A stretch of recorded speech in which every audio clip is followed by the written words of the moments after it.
Hi there, welcome to Plan to Protect with Melodie Bissell, the safest podcast on the internet. My name is Joshua Bissell, and I'm the editor of this weekly podcast, where we tackle topics around safety with a focus on vulnerable sector protection and abuse prevention. I hope you enjoyed today's podcast, where we're going to be talking about power differentials.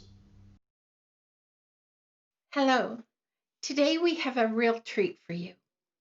I have invited Andrea Clemens, author of Invisible Target, to share her story of educator abuse. Andrea's story speaks to the issue of imbalance of power among teachers and students. Welcome, Andrea. Please tell us your story. Hi, everybody. My name is Andrea Clemens Vaughan. I have been asked to share some of my own story of abuse. So, my middle school teacher abused me. He spent 2 years grooming me and building up my trust and manipulating me, and then he completely tore it all down. And he sexually abused me for years. So, most of my sexual firsts were with this predator. And my whole high school career was like shrouded in shame and secrecy and silence. And I was finally able to break away from him in spite of all this insane control he had over me and the threats he used to make. I finally broke away. And then years and years later, I disclosed the abuse to the school system where he was still teaching. And the administration did nothing. No investigation, nothing. 8 months following the disclosure, I was contacted by local detectives who told me that he was in their custody for statutory rape of two 14-year-old girls, which was devastating to hear. And that was the moment that I decided that I had to speak out. And I have been speaking out ever since, and I won't stop speaking out. Um, if I had come forward sooner, could they have been spared? That's the terrible question. So I've been speaking out against educator sexual misconduct for about 16 years now, and I do trainings throughout the country for school systems and parents and child serving organizations. And I wrote a book called Invisible Target, Breaking the Cycle of Educator Sexual Abuse. And Invisible Target shares my story, but it also engages the readers in different kinds of discussion questions. So at the end of every chapter, there's questions designated for students, for parents, for teachers, for administrators, and for survivors. And these discussions are critical to help us stop this epidemic from attacking our children. The vast majority of teachers are amazing. I say this every time I speak. The vast majority are wonderful. They would never harm a child. We need to train these wonderful educators on how to keep our kids safe from the abusive ones. So the U.S. Department of Education conducted the study in 2004. Okay, you ready for the numbers? They found that nearly 1 in 10 students will experience some form of sexual misconduct by a school employee by his or her senior year. 1 in 10 equals almost 4.5 million children. So this really is an epidemic. Schools must train their teachers and their administrators on what healthy student-teacher boundaries should look like, warning signs of inappropriate boundaries and behaviors, as well as reporting procedures. It is not enough to give abuse prevention training and safety skills training to our children. The adults have to be the first line of defense in our children's safety. If you're watching this and you're wondering, what difference can you make? Share this training, break the silence, believe survivors, trust your gut, wonder out loud. I always say wonder out loud. If you see something or you know something that feels a little bit off, wonder out loud to somebody else. Say something. You never know who you might say. I cannot recommend Plan to Protect highly enough. I so wish that my school system had Plan to Protect's resources in place when I was attending. A whole lot of suffering and pain could have been avoided. But the wonderful news is that there are so many children that can truly benefit from Plan to Protect's wisdom and care. So keep the safety out there. Keep it going, everybody. I really believe that together we can shape our future simply by giving our kids a safe learning environment. Thank you so much. Thank you, Andrea. According to Andrea, Mr. Baker, by all appearances, was a dedicated teacher and mentor for many years. His students, peers, administrators, and friends thought highly of him for his dedication and willingness to go above and beyond to be there for his students. No one would question his motives for doing so. He was the kind of teacher any student would love to have. So it seemed. As you consider Andrea's story, if you were a student, do you know a teacher who sounds similar to Mr. Baker? As a student, how would you feel if you had a teacher like Mr. Baker who invited you into his inner circle? Who do you wonder out loud to as a student? As a parent, does your child spend time outside of class with a certain teacher? Have you come to depend on a teacher to assist your child with extra help and support after class hours? Who do you wonder out loud to? As an educator, do you have any colleagues who spend time with students? What are your boundaries with students?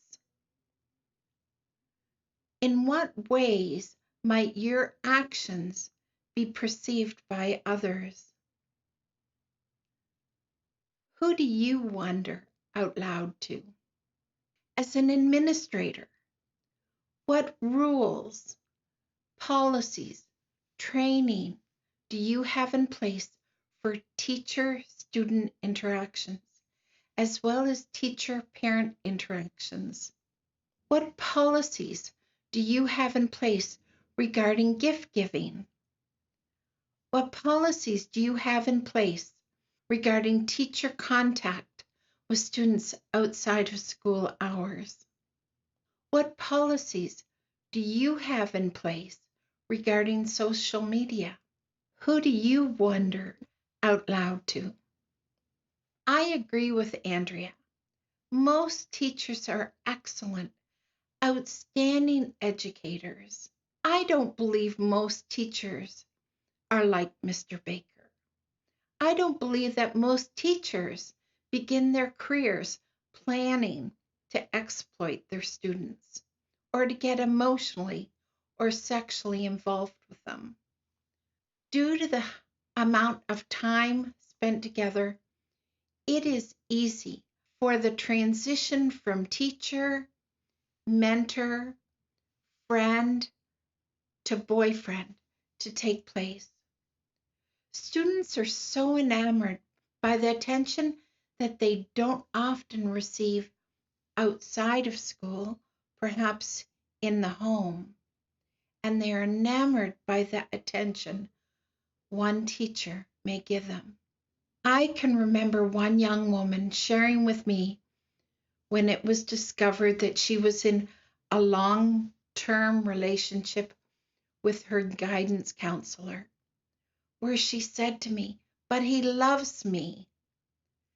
How can a relationship be really founded on love and be a safe relationship when the teacher or guidance counselor says, "You must promise me you can tell no one about our relationship"? She told me, "But I promised him I would never tell anyone."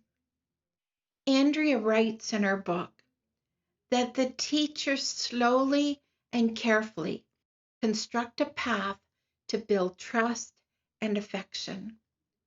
The intense emotions and physical interactions were overwhelming and confusing for Andrea, as they would be for any student. Any discomfort, guilt, fear, or concerns that the student feels is greatly overshadowed by trust in this one person that makes them feel the world revolves around them. However, some teachers do cross lines. As a student, you may know that line is crossed when he begins to compliment you behind closed doors, or she speaks to you about topics that are not related to school issues, or they share with you about their arousal or a broken relationship in a marriage, or she provides you gifts. Are there strings attached to those gifts where he says to you, don't tell anyone. Don't tell anyone that I gave you this gift. This is only between you and I. As a parent, are you approachable? Please know that it's never your child's fault if a teacher exploits them. They are children. How do you react when your children come to you and try to tell you about times that they felt uncomfortable? Do you fly off the handle? Are you in complete denial? Do you listen to your own instincts? Do you listen to your gut? Instead of saying abuse can't happen here, we need to have a healthy perspective that yes, abuse can happen here. And together, watch for it, anticipate it, and be on guard. As Andrea says, let's wonder out loud. Abuse and harassment can happen anywhere. It's time for policies and procedures and actions to reflect this and to make effort through practice to repair the reputation that has been historically set, where we have blinders on our eyes and we don't believe that abuse can happen. There are power differentials in every organization. It is very prevalent in schools. Thus, it's important to have policies and procedures in place to address harassment when it occurs. It is also so important for us to wonder out loud and to share our concerns and to be watching and alert for any form of harassment and imbalance of power that can be exploited. Enhancing procedures to provide elevated supervision or outlining internal procedures for handling reports of harassment, having a whistleblower policy, it won't guarantee a harassment-free workplace or school or church, but it is a really good place to start. We have completed our series on power imbalances and power differentials. We would love to hear from you as to whether or not you found this series helpful and to also recommend other series for the future. We will put our email address in the show notes. Please reach out to me at mbissell@plantoprotect.com. I'd love to hear your feedback and your ideas for future episodes.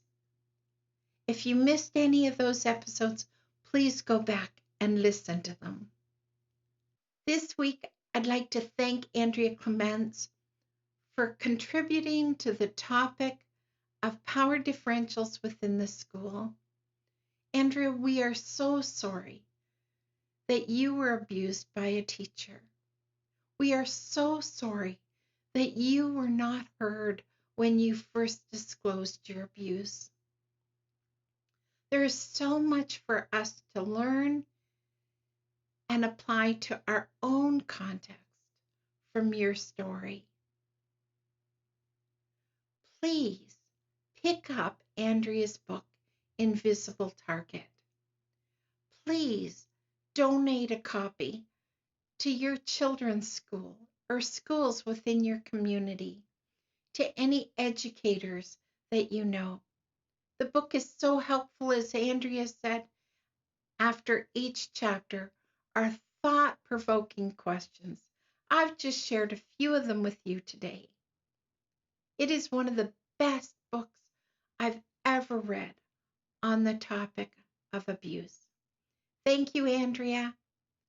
Don't forget to please follow us, subscribe, and please share these podcasts with your team members, with your friends, and other parents that you know. Have a great week. Bye.